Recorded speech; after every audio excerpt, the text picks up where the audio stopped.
Olá, vamos a mais uma pergunta que nos foi endereçada aqui no nosso painel Orbum.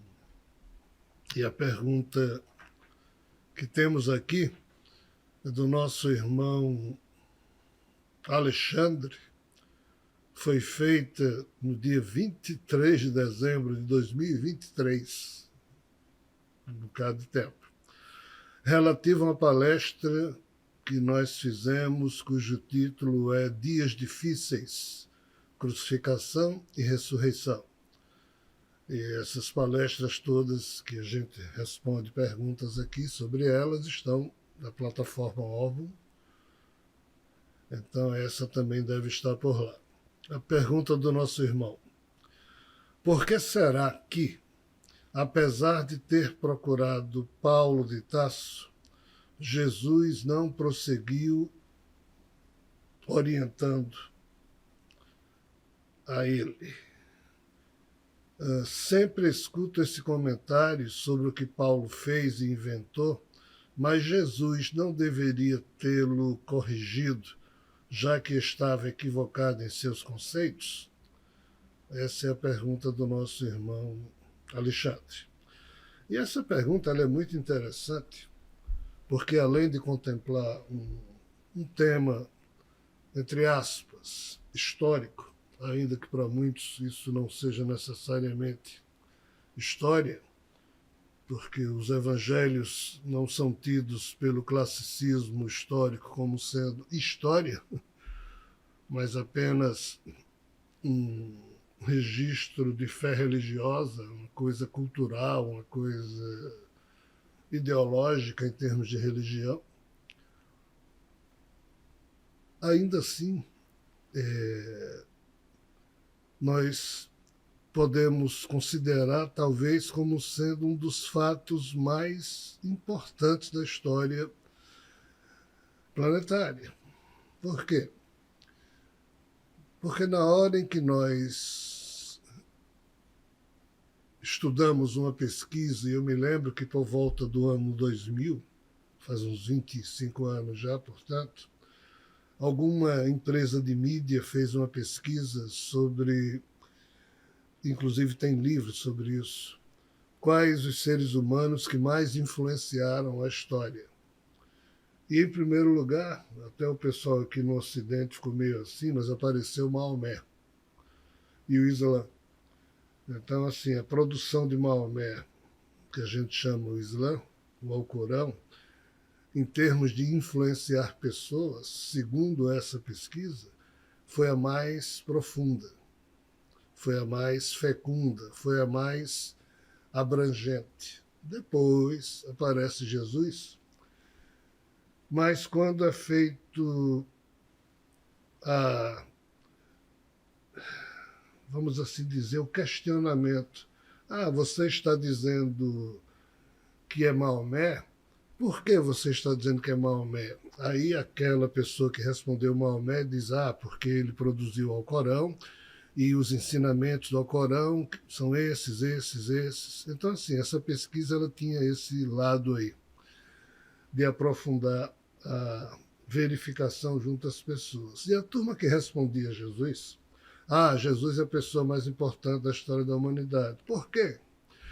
Porque ele escreveu os evangelhos. Jesus nunca escreveu nada, mas aí a turma diz que ele escreveu os evangelhos. E quais ensinamentos? E boa parte dos ensinamentos que os tais cristãos que diziam que Jesus era a pessoa mais importante da história, que eles falavam, não eram ensinamentos de Jesus, eram ensinamentos de Paulo. Então, assim, sob essa perspectiva, tudo realmente no cristianismo, no catolicismo, no protestantismo, tudo é muito, realmente, cheio de bifurcações, cheio de momentos delicados em que nuvens para encobrir certas situações eram criadas, enfim. O fato é que essa pesquisa, esse trabalho mostra que muito do que nós chamamos de cristianismo e relacionamos a Jesus, mas muito disso foi Paulo que fez. E o mais interessante ainda é que Lutero, no século XVI, quando criou a Reforma, cindindo o então cristianismo, que era só católico e ortodoxo, e a partir daí surgiu o protestantismo, que também terminou se dividindo em diversas outras facetas. O fato é que, de novo, os ensinamentos de Paulo foram usados por Lutero como sendo os mais importantes, e a própria Igreja Católica, no século IV, usou a face que Paulo descreveu sobre Jesus como sendo a teologia do catolicismo. Ou seja, Paulo está por trás da influência que, em tese, Jesus causou na história do Ocidente, ainda que ele fosse alguém lá do Oriente, na Palestina. Então, esse grande mal entendido, se é que isso é um mal entendido, mas esse grande encobrimento histórico de que o cristianismo é mais paulicionista ou paulíneo do que a gente imaginaria ser, e sob essa perspectiva, o cristianismo tem pouco a ver com Jesus e muito a ver com Paulo, e é isso que fica complicado. A gente dizer porque as pessoas não têm. As pessoas têm fé, mas não estudam. Então elas não têm o enraizamento cultural necessário, suficiente, para a gente poder perceber direito essas coisas todas. Eu estou falando aqui com vocês e estou vendo ali em cima de uma mesa ali em frente um livro que poderia estar aqui atrás, mas está ali servindo como apoio para chamado Crônica dos Papas, em que mostra o trabalho de cada papa ao longo desses 1400 anos, no sentido de emendar, atualizar, melhor traduzir, ajeitar essa coisa chamada teologia do cristianismo. Eu tenho um outro livro que não é crônica, mas é sobre os imãs, que são as autoridades maiores do islamismo, em que isso também é feito. E eu tenho ainda um terceiro estudo, que eu não me recordo se é um só livro, vários, em que o budismo, ou seja, o Brahmapada, que é o ensinamento de Siddhartha Gautama, é também assim estudado através de diversos comentários. Mas, enfim, o fato é que Paulo é realmente uma figura de muito peso em termos daquilo que nós conhecemos como cristianismo, seja na sua face católica, ortodoxa ou mesmo protestante. Por que é que eu fiz esse destaque sobre Paulo? Para valorizar mais ainda a pergunta feita pelo nosso irmão. Porque o que é que ele se refere? Ele se refere ao fato de que quando Jesus deixou esta vida, quando ele morreu na cruz, e ele de fato morreu na cruz, ainda que existam outras tantas histórias aí dizendo que não, mas na espiritualidade isso é tido como fato verdadeiro, então eu também me apoio nisso.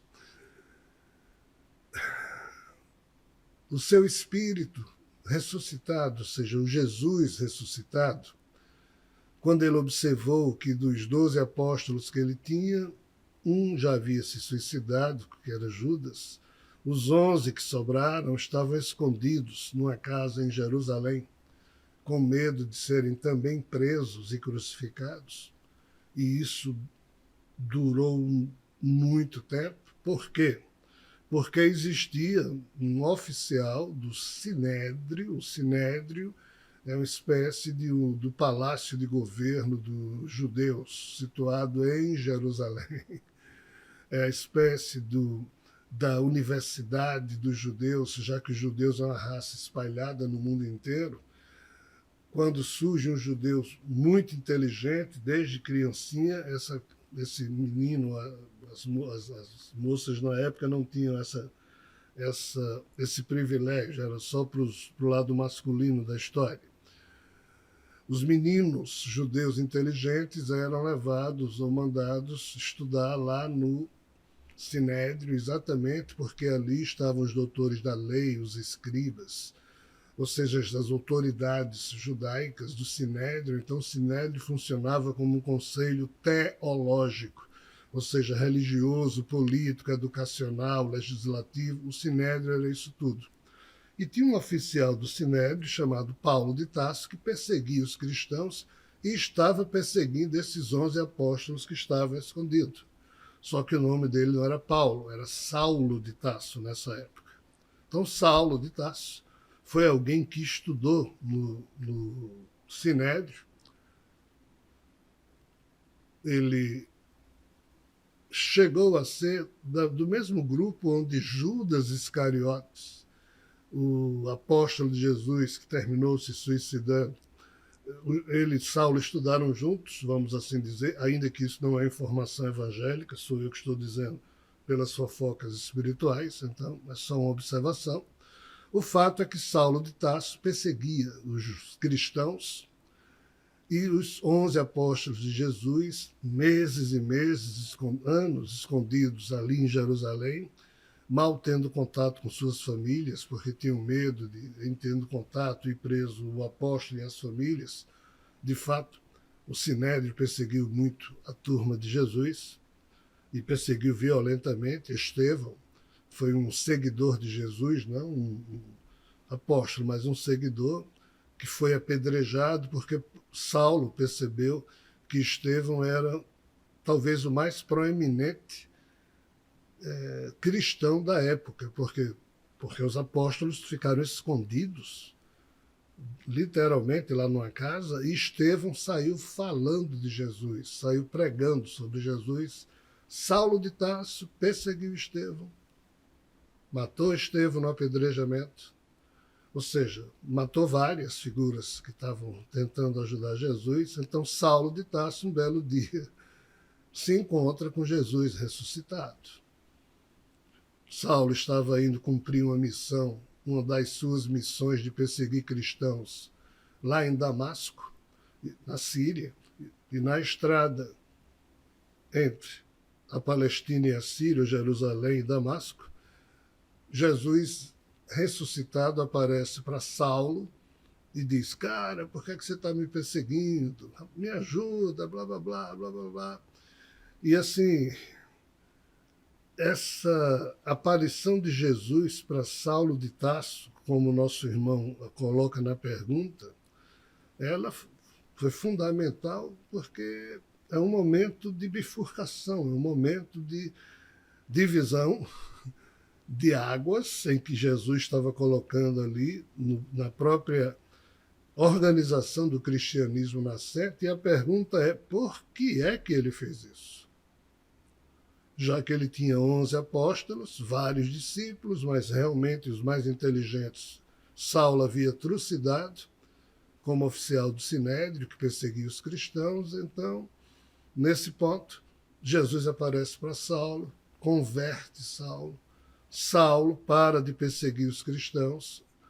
Na verdade, Saulo, ele consegue chegar, ele foi encontrado por pessoas que iam para Damasco, desmaiado, cego, e foi levado para Damasco, e um certo cristão lá de Damasco foi quem o recebeu, o acolheu em casa, e ele contando para esse cristão o que tinha acontecido com ele, e esse cristão, chamado Ananias, começa a esclarecer Saulo de Tarso sobre quem havia sido Jesus, já que Ananias era cristão. Esse Ananias futuramente reencarnaria como Bezerra de Menezes, é o famoso doutor Bezerra de Menezes, espírito que ajuda um monte de gente. Mas assim, Ananias então cura a cegueira de Saulo. Saulo volta para Jerusalém, se batiza cristão, assume o nome de Paulo e vai procurar os 11 apóstolos, mas ninguém queria falar com Paulo. Todo mundo tinha medo dele, ou nojo, ou raiva, ou ódio, porque ele é que tinha promovido a perseguição mais cruel dos primeiros tempos aos cristãos. E ele dizia: de fato, eu fiz isso, mas Jesus me apareceu. E o pessoal: Jesus lhe apareceu o quê, rapaz? Jesus não ia aparecer para você. Então, assim, durante uns 5 a 7 anos, Paulo tenta convencer os cristãos, porque qual era o problema entre Paulo e os cristãos? Melhor dizendo, e os apóstolos. Porque os apóstolos diziam que a mensagem de Jesus era só para os judeus, só para os cristãos judeus. E Paulo dizia, não, e eu acho que ele me pediu para levar a mensagem dele para outros lugares, para outras culturas. Na época isso se chamava gentios, no âmbito da cultura judaica.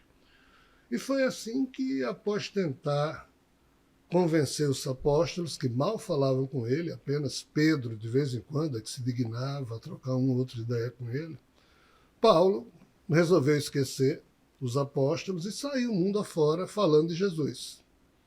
Mas o que ele falava sobre Jesus é o pouco que ele aprendeu com Ananias, o muito que ele havia falado, escutado ao longo dos anos em que ele perseguia os cristãos. Ou seja, Paulo, ele foi aprendendo aos poucos a falar de um ser humano que ele não havia conhecido pessoalmente. E Paulo, aprendendo as mensagens que as pessoas diziam que Jesus tinha falado, ele começou a comentar sobre essas mensagens. Então, na interpretação dele, Jesus viera ao mundo salvar as pessoas. Os apóstolos nunca falaram disso. Não havia essa concepção no sentido judaico de Jesus ser o tal superstar, Jesus, o Cristo, aquele que viria salvar. Quem criou esse nome Cristo foi Paulo. Na verdade, Paulo se referia a uma expressão grega chamada o ungido, Christos, e aí surgiu o nome Jesus Cristo. Em outras palavras, enquanto Jesus esteve vivo, ninguém nunca chegou para ele e disse, ô Jesus Cristo. Não existia isso. Essa questão Cristo é um epíteto, foi colocado depois, por Paulo. Então, Paulo ele foi vestindo ou investindo o cristianismo que ele conhecia de acordo com as suas noções, e ele foi honesto. Mas entre ser honesto e correto em relação à verdade dos fatos, esse é o problema nosso humano. Nós, os que tentamos ser honestos, ainda assim a gente erra bastante em termos de registrar as coisas como elas de fato ocorreram. A gente não sabe. Isso mesmo que eu estou falando aqui é uma tentativa honesta de retratar um contexto diante de uma pergunta feita. Então, assim, são tentativas. E Paulo estava fazendo a tentativa e sendo honesto. Então, Paulo criou alguns conceitos que não eram da pauta original de Jesus e nem dos apóstolos. Dois desses conceitos. Um deles é a salvação. O outro é a chamada doutrina da justificação pela fé. Basta ter fé que Jesus resolve tudo. Jesus disse que seria dado a cada um de acordo com suas obras. Aí Paulo vem e diz, não, basta ter fé que Jesus resolve, Jesus ajuda.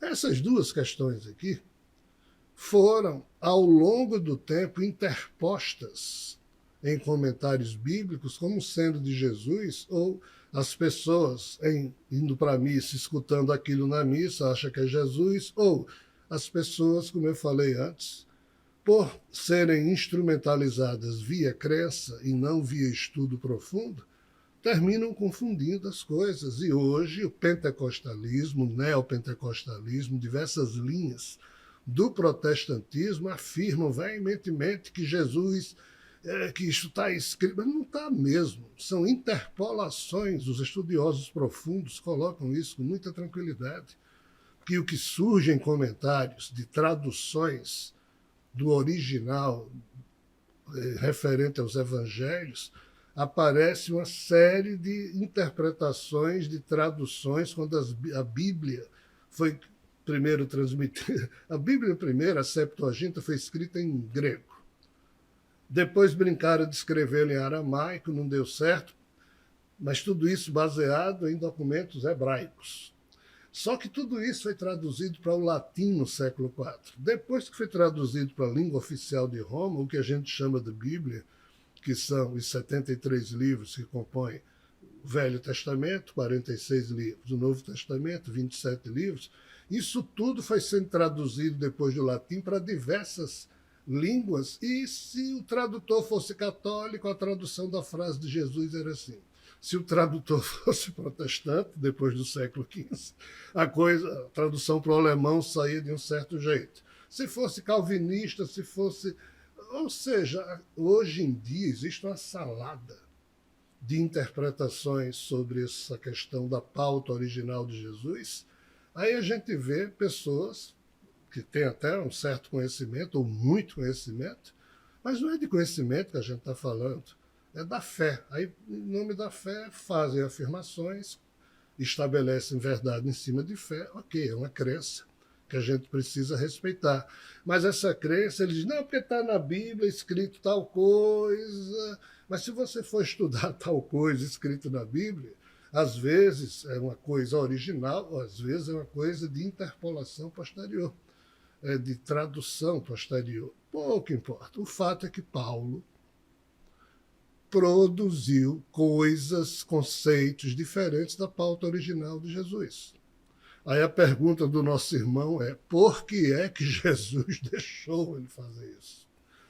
Aí a pergunta do nosso irmão revela exatamente a nossa ingenuidade. A nossa de quem? A nossa, humano. Nós somos seres humanos, somos ingênuos. De alguma maneira, não sei exatamente porquê, eu estudo bastante isso, mas de alguma maneira nós fomos infectados pela noção de que seres que não são humanos podem tudo ou muita coisa, que espíritos podem tudo, que Jesus pode... Esse pessoal não pode nada, no sentido de, entre aspas, fazer com que um ser humano deixe de fazer isso para fazer aquilo, ou ao invés de fazer aquilo, faça desse jeito. Qualquer espírito desencarnado pode tentar influenciar, mas não é decisivo, ou seja, não está no poder de um espírito, a não ser que ele domine o ser humano via possessão ou obsessão profunda, para que o eu humano faça o que um espírito quer no nível de detalhe que nós estamos falando aqui. Tipo, Paulo pensou X, aí Jesus devia segurar Paulo e dizer, Jesus, Paulo, você está errado, olha Y. O que é que eu estou dizendo aqui? Isso é infantilidade nossa, pensar que as coisas são desse jeito. Se as coisas fossem desse jeito, a história do mundo seria outra. Na medida em que a gente acha que existe um Siddhartha Gautama, um Jesus, um sei lá quem do outro lado, e essa turma sabe tudo, então era só eles dominarem os humanos para os humanos fazerem tudo certinho do jeito que eles querem. A ingenuidade está aí. Então a pergunta do nosso irmão, ela, entre aspas, ela é muito interessante, porque ela coloca essa questão, por que é que Jesus deixou Paulo fazer isso, né? Mas, ao mesmo tempo, revela esse pressuposto ingênuo de nossa parte, da gente ainda não ter percebido que para o céu ou para o inferno, a condição humana é quem, entre aspas, escreve o seu destino. Claro, essa construção é sempre influenciada por muitas, entre aspas, de novo, interferências espirituais de seres, blá, blá, blá. Mas Paulo era um cara extremamente intelectualizado, honesto, e nada o desviava da sua forma de pensar, que ele, naqueles dias difíceis, sozinho foi entabulando nas suas reflexões e ele criou a melhor noção, a melhor versão que ele pôde criar sobre o Jesus que ele não conheceu. Com isso, ele terminou influenciando o cristianismo de tal maneira que o que a gente hoje chama de cristianismo é mais paulino do que propriamente de Jesus. Qual o problema disso? Muitos problemas. Só que os conceitos de Paulo também não fazem mal a ninguém. Ainda que equivocados, eles têm o seu valor. O grande problema é na hora em que ele diz para o ser humano, para você ser salvo, e ninguém é salvo. Não é assim. Não existe essa questão, não existe. fulano vai ser arrebatado, 144 mil vão ser arrebatados, esses serão salvos, o resto não. Ou seja, se você entende assim, continue a entender assim. Mas, de novo, isso não é muito profundo, isso é uma coisa literal que precisa ser repensada, mas se esse é o equívoco de Paulo, ou se esses são equívocos que Paulo terminou introduzindo na teologia do cristianismo, seja no seu viés católico ou protestante, eu não acredito na minha condição de ser humano do século XXI, ano 2025, eu vejo no trabalho de Paulo um heroísmo sem tamanho. Eu não acredito, nem debito nada a ninguém, porque eu não posso julgar nem avaliar o que ninguém fez para trás. A gente não sabe o que é ter vivido aqueles dias naquelas condições, muito pelo contrário. A obra de Paulo é gigantesca e é honesta. Só que tem essas questões. Agora, imaginar que Jesus deveria ter segurado ele pelas orelhas e Paulo, você tem que fazer isso, é desconhecer tanto o que efetivamente significa a condição humana e também desconhecer que figuras evoluídas não forçam a barra. O bem não domina o mal nunca. O bem não se impõe sobre o mal. Jesus jamais utilizaria, penso eu, de qualquer violência para convencer alguém de qualquer coisa. Ele não fez isso em vida. Ele morreu para não fazer isso, porque era o que Javé queria que ele fizesse, convencer as pessoas até pela força, a obedecer a Javé. Ele se recusou a fazer isso. Ou seja, ele faria isso espiritualmente? Não faria. Cabe a nós, ingênuos humanos que somos, entender isso. E só lembrar, o ser humano precisa compreender que viver, isso que a gente chama de vida, tem um sinônimo meio estranho. Qual é? É o de pilotar a própria existência. Quem está vivo tem que aprender a pilotar a própria existência. Ah, não, mas Jesus me carrega no colo. Ok. Não, Deus guia meus passos e ele é que me leva e eu faço tudo que ele quer. Ok. Ter a pretensão de imaginar o que Deus quer já é algo também meio infantil, mas vamos lá. Pouco importa.